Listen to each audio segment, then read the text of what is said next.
प्यारे बच्चों, कैसे हैं आप सब? आशा करती हूँ आप सब अच्छे होंगे, स्वस्थ होंगे। स्वागत है आपका इस कक्षा में। आइए आज हम पढ़ते हैं हिंदी का पाठ 13 कश्मीर से केरल। प्रस्तुत निबंध में विशाल भारत दर्शन उत्तर में कश्मीर से लेकर दक्षिण में केरल तक का करने का प्रयास किया गया है। पढ़कर देश की विशालता, सुंदरता एवं विभिन्नता को जानेंगे। तो चलिए शुरू करते हैं।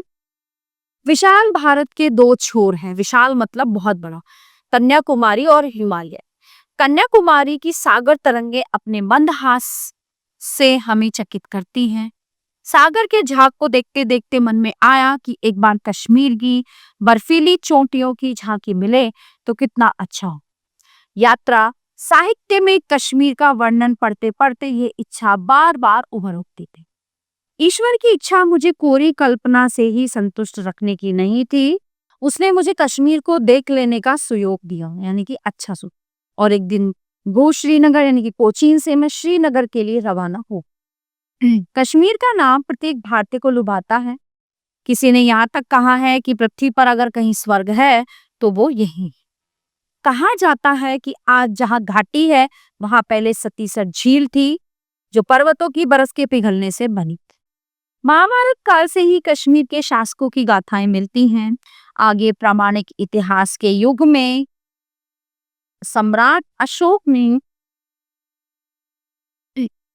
कश्मीर में अनेक बौद्ध विहार एवं स्तूप बनवाए।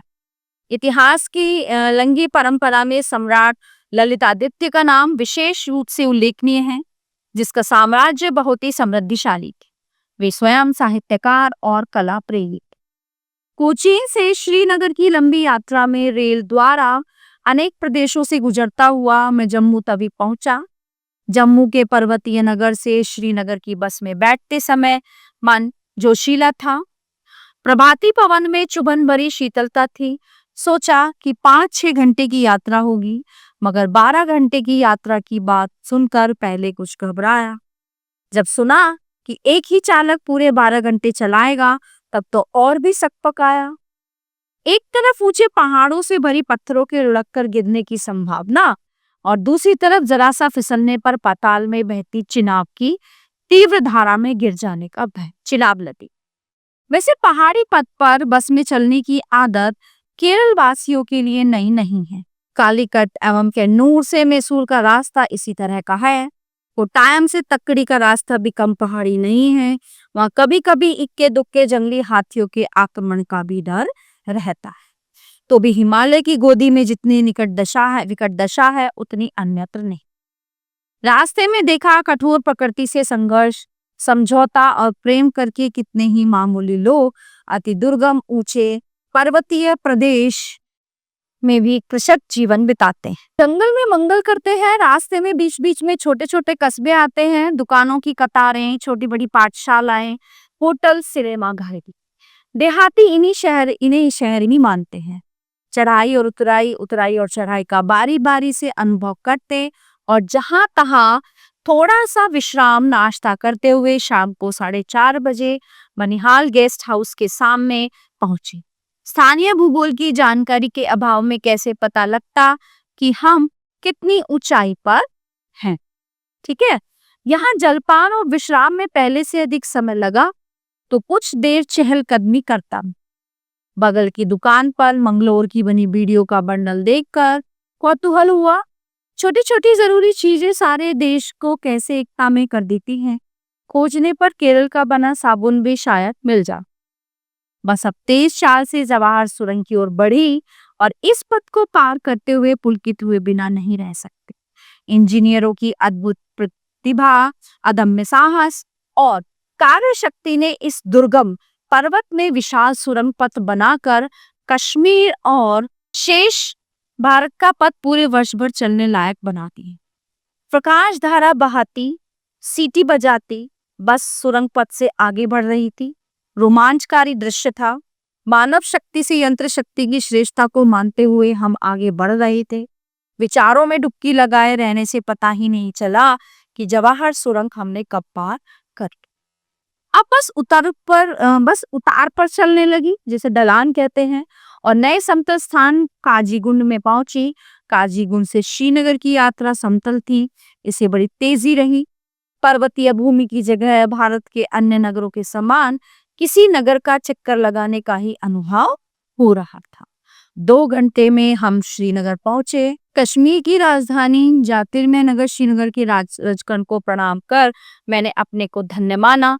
वर्षों की अभिलाषा जब किसी दिन सफल होती है, तब वह आनंद केवल अनुभव से ही जाना जा सकता।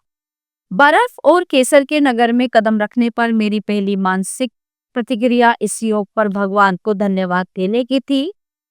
साफ सुंदर पर्यटक केंद्र के सामने स्वच्छ सड़कें और छोटे बड़े हरे मैदान बड़े ही मनमोहक लग रहे थे। नगर के बीच बहती झेलम, जगह जगह उसे पार कराने वाले अनेक पुल, जिन्हें कदम कहते हैं, दिखाई दिए। पहले स्त्री पुरुषों का लंबा कश्मीरी चोगा, ऊनी कपड़े, पगड़ी, टोपी आदि देखते समय अनावश्यक लगते थे, मगर इस भूभाग की जलवायु का प्रत्यक्ष अनुभव करने पर इनकी जरूरत प्रमाणित हो। कांगने की आवश्यकता भी विदित हुई। सहज कौतूहल के कारण कश्मीर की भाषाओं के बारे में प्रश्न करने पर पता चला कि बोलियां कई, ठीक है, पर श्रीनगर में मुख्य रूप से कश्मीरी और उर्दू बोली जाती। श्री शंकराचार्य पहाड़ी श्रीनगर का सबसे ऊंचा स्थान है। ये मठ बहुत पुराना है और जनश्रुति के अनुसार यहाँ का मंदिर पांडव वंश के राजाओं का बनाया। यहाँ शिवजी और शंकराचार्य की मूर्तियां हैं और मंदिर तक पहुंचने के लिए सीढ़ियां चढ़नी पड़ती। पहले सड़क से पैदल ही मंदिर तक पहुंच सकते थे, अब मोटर से भी जाया जाता है। इस ऊंचे पहाड़ पर खड़े होकर श्रीनगर का काफी बड़ा हिस्सा दिखाई देता है। श्रीनगर की डल झील, तैरते बाग और उनके चारों ओर की पहाड़ियों के निराले दृश्य बड़े ही मनोहारी हैं। केरल में जन्मे जगत गुरु शंकराचार्य जी को उत्तर भारतीय सीमा पर इस गौरवपूर्ण पद पर प्रतिष्ठित देखकर मेरा मन गर्व का अनुभव कर रहा। पहाड़ी से उतरकर सड़क पर आया तो सामने डल झील में शिकारे हवा के झोंकों से झूम रहे थे। डल झील कश्मीर की जान है, ठीक है। शायर इसकी तारीफ करते नहीं है, गाते यानी थकते नहीं है। छाया कर इसकी रंगीन छवियों को भिन्न भिन्न कोणों से अब भी उतारते रहते। प्रथम दृष्टि पर मेरा मन कहने लगा, कोचीन की विशाल झील के सामने कुछ भी नहीं है, पर पहाड़, बर्फ, झील की नौका यात्रा, हाउस बोट आदि अनेक प्रकार के आनंद एक साथ ही एक जगह मिलते हैं। तो कश्मीर में डल झील उसका मुख्य केंद्र है। जब हम डल झील पहुंचे तब शाम हो गई थी, है ना, तो अतएव सैर करने वालों की भीड़ छट चुकी थी। इक्के दुक्के शिकारे ताल गति पर चप्पू मारते भिन्न भिन्न दिशाओं में भटक रहे थे। एक शिकारे का मल्ला हमें घुमाने को तैयार हो गया। सिर पर कश्मीरी टोपी, दुबला पतला तन, छोटी पतली दाढ़ी, साधारण कपड़े, वो डांड मारने लगा और चंद मिनट ही बीते होंगे कि साथियों को आवाज दे देकर कुछ बताने लगा। उसका चेहरा थकावट में भी खिल उठा था। अपने मित्र से मुझे मालूम हुआ कि वो ईद का चांद देखने की सूचना दे रहा था। हमें झटपट एक किनारे लगाकर वो बोला, अब मैं न चलूंगा, नमाज पढ़ूंगा, दूसरे को ले जाए। नए शिकारे का मल्ला यूसुफ किशोर था। उसके हाथ बड़ी फुर्ती से चप्पू चला रहे थे। मेरे साथी भी साथ दे रहे थे। मौज में मल्ला के गले से सुरीली आवाज आने लगी। ठेठ कश्मीरी लोकगीत और ठेठ देहाती की 2-4 पंक्तियां ही थी, उन्हीं को बार बार दोहरा रहा था। कश्मीर की मिट्टी में ही प्यार, बहुत मोहब्बत की महक है। वहां की प्रकृति ने जिस प्रकार मिठास और मोहक रंग सेब और केसर में भर दिए हैं, उसी प्रकार की मिठास और रंग यहाँ के किशोर और किशोरियों को भी दिल खोलकर प्रदान किए। तो प्यारे बच्चों, ये पार्ट 1 पे समाप्त होता है। आशा करती हूँ आपको अच्छे से समझ आया होगा। मिलते हैं अगली कक्षा में। धन्यवाद।